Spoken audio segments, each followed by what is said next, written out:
안녕하세요. We are continuing on with our video for learning Korean, Hangul. Sorry, I was looking at this Tera, who has lots of energy today. Today's video is going to be about the letter mium. So we are going to learn this square-shaped letter, which is going to have the sound like M in English. And let's get started. So we're going to combine, just like we did in all of our other videos, the vowel sounds with this consonant mium. So to start, we're going to put a with mium. M-a makes Ma.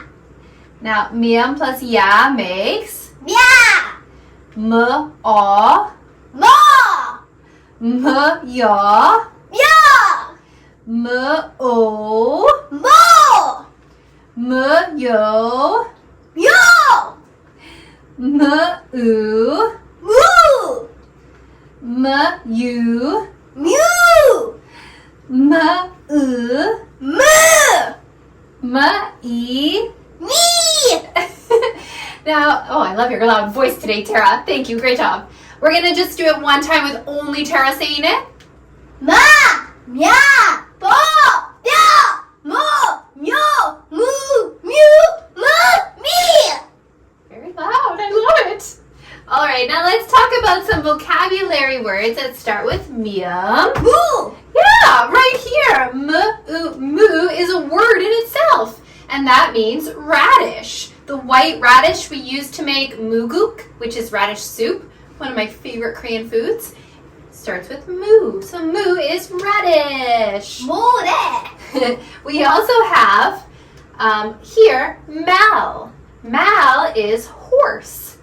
So mal also means speak. So that's a bit of a confusing one, but that's the one we have here on our chart. So remember, this character myung makes the m sound, just like M. And now you know how to read it, say it. Let's learn how to write it. So this is a square.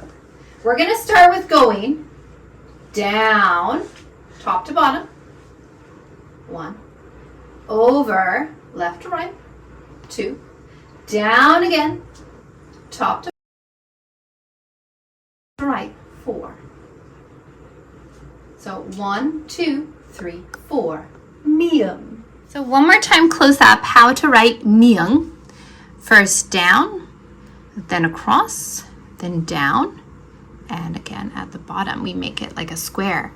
So 1 is going to go top to bottom, 2 is going to go left to right, 3 is going to go top to bottom again, and 4 is going to go left to right again. So 1, 2, 3, 4. And that's it for today. You now know about the new character, mium. Happy learning Korean, and thank you for watching. 안녕히 가세요.